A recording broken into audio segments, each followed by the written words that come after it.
and we have the verb être. Now the verb avoir is very important. We're going to come to that in another lesson. But this particular lesson, you are going to learn not just how to conjugate the verb être, but you're going to understand how it is used. On your screen, you have le verbe être, le dialogue de base. You have je suis français, that's a declarative statement. At least I am French. We have vous êtes italien. Vous êtes italien, are you Italian? Now in French, the verb generally it precedes a noun or a pronoun that is a subject. Now in that sentence, je suis français, je is your personal pronoun there, that's the subject of the sentence. You have the suis, that's the verb être, and then you have the français as a complement there, also another noun. The same thing you have for the other sentence. There are some key things you want to take note of as we deal with the verb être and the verb avoir. The very first thing you want to take note of is the fact that we have what we call the je and the vous used here, and these are the pronouns we use in dialogue. Good. We are not looking at it from the perspective of just how to conjugate it. No, we're looking at it from the aspect of a dialogue. Now, in dialogue, dans les dialogues de base, généralement, le je, le vous sont très importants. On les emploie de temps en temps. We use the je and the vous. These are the pronouns we use for dialogue generally. Now we have on the screen there, vous êtes de Paris, Monsieur Richard, Ricard. Vous êtes de Paris, Monsieur Ricard. That is, are you from Paris, Mr. Ricard? And then you say, non, je suis de Marseille. You see, you have the je and the vous used in that context. And now you want to know more about the conjugation of the verb être. We can see that later. We have your je suis, your tu es, your il est, elle est. We have your nous sommes, we have vous êtes, we have ils sont, elles sont. That's the conjugation. But now we're using the vous, we're using the vous, and we're using the je.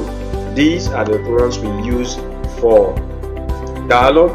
And you can see vous êtes de Paris, that is, are you from Paris? Non, je suis de Marseille. I am from Marseille. You find out that the je and the vous, they are what we use for conversation. Now the verb être is used to introduce nationality generally. And let's look at some brief examples as far as nationality is concerned with the verb être. We have quelques nationalités. Je suis anglais. Are you seeing it there? Je suis anglais. Je suis allemand. Je suis grec. Je suis japonais. Je suis brésilien. Je suis suédois. This I am English, I'm German, I'm Greece, I'm Japan, I'm Brazilian. These are various ways. You can say, okay, I am this, I am that. We've done something like that. There's a video there. That is our 1.1 video in the series of French basic grammar. You'll find most of the explanation there. Now you have vous êtes espagnol, vous êtes américain, vous êtes portugais, vous êtes russe, vous êtes australien, vous êtes hollandais. So you see the vous and the tu and the je. These are the things we use for conversation, and it's very vital you know them. Now beyond those things which we are supposed to know by now that we have touched, which we have dealt with initially, let's go further in our grammar structure now. As you look at your screen, you have some preposition we call a. You have do. You have she. A, do, she. A, do, she. They are the ones you see included. Now when you say a, it is used to indicate the town or the city where someone is located at a particular time. Let's say I am in a particular city in Nigeria, or a city in Germany, or a city in London, anywhere in the world. I want to indicate the city I am located at a particular time. I will use that particular preposition a. Take for example, je suis à Berlin. That is, I'm at Berlin. Je suis à Berlin. Je suis à Londres. I'm at London. Je suis à Moscow. I am at Moscow. So when I say a, after using my suis or my verb être, you've discovered that I'm trying to indicate the particular town I am located. Now that's to tell you my current location, where I'm currently located. That is what a does. Now beyond a, we have do. this is an area students find difficulty with in their studies. Are is different from do. Now, do, when we use do with names of country, you are trying to tell us where you originate from. Let's say I am a citizen of Rome, of Madrid, of Lisbon, of Lagos. That is my place of origin. And I want to state that while presenting myself, I will say Je suis de Rome. I am from Rome. Je suis de Madrid. I am from Madrid. Je suis de Lisbon. I am from Lisbon. Now, beyond what you have on your screen, let me give you extra. Je suis d'Abraka. Abraka is a town in Nigeria, Delta State to be precise, where you have Delta State University. So if I say Je suis d'Abraka, it means I am from Abraka. Now I have Asaba, that's the capital of Delta State in Nigeria. I'll say Je suis d'Asaba. I am from Asaba. You have a university there as well. It's called Denis Osadebe University. Then if I say Agbo, for example, it's a town in Delta State as well. I say Je suis d'Agbo. I am from Agbo. We also have University of Delta in Agbo. So that's why I use the name of those three places. You can easily Google them and find them on Google. So do indicates the fact that that is where you originate from. That's your place of origin. Are, your current location. When you use that preposition with the verb être, with locations, names of places. Do indicates your origin. Now we have the third one, is called she. Now when you use she, instead of the names of people or places, like for Rome, Berlin, Madrid in the first are and do we use, in French language structure, when you use she, it goes along with people. Also, je suis chez Pierre. That is, I am at Peter's place. Je suis chez mes parents. I am at my parents' place. Je suis chez moi.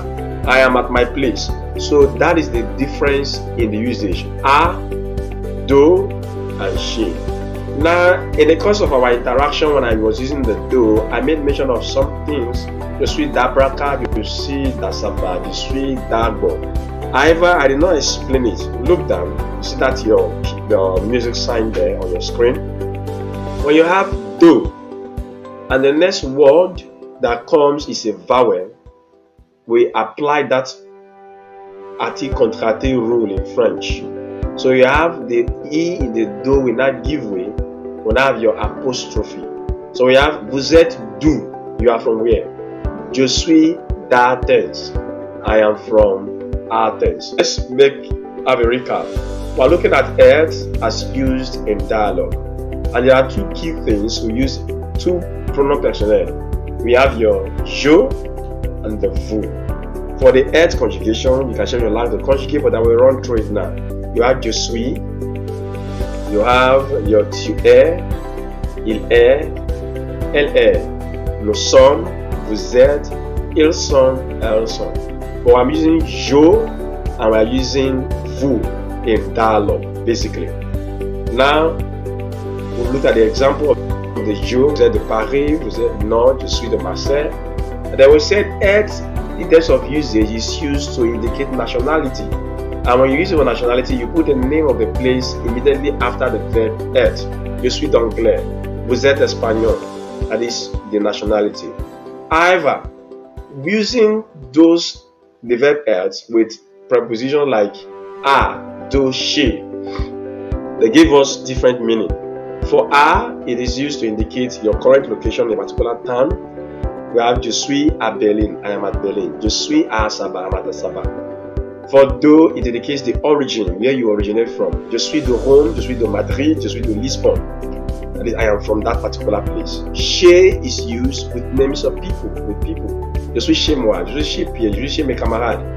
And then finally, we say when you have your do and the word that comes is a vowel, your E in your do gives way because of that vowel. You have vous êtes d'où, je suis d'Athens. In the usage of the verb être in the earlier. Now let's look at the conjugation. I've been mentioning them over and over, but let's look at them deeply now. You have je suis, you have tu es, you have il, elle, on. Now take note that on could be, it could mean singular, plural. We'll come to that as we go on in our study of the French language. We have nos sommes, we have vous êtes, ils sont, elles sont.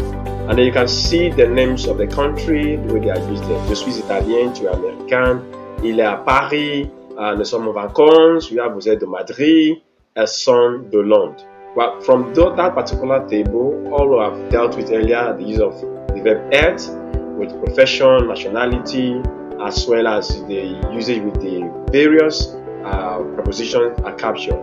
However, going further, we have some things you want to take note of. Now, in the personal pronouns, you have vous. Yeah, you can see it on your screen. Vous and tu. They both means you in English. For those of us who are Anglophone, we have issue with that. They mean you in English. But vous is called vous de politesse. That is, it's used of vous pluriel. That will indicate politeness, or you are using it for plural purpose. Let's say you want to use it to address a group of people, you say vous in French. You want to address one particular person, you want to be polite, an authority, a stranger you're just meeting, you use vous. But when you say tu, it's for people that you are familiar with, your friends, your family members, well, God as well. Look at the examples on your screen. We have vous êtes prêts, monsieur? Are you ready, sir? Vous êtes prêts, les enfants? Are you ready, children? You see, les enfants, plural, monsieur, for politeness, singular. Tu es prêt, papa? Tu es prêt, mon chéri? That's my friend, my dear father. Are you ready? So that's the usage. Now, when you look at this pronoun, we use vous and tu once again, depending on the degree of familiarity. If you are familiar with the person, you use tu, even if it's your elderly person, elderly person. But if you are not familiar with the person, you use your vous. If you are familiar, vous êtes prêt, Mas?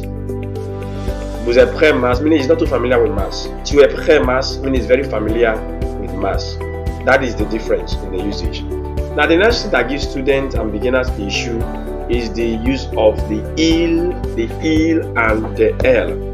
That is the third person singular of them. Now, il, elle, they refer to people or things. They refer to people or things.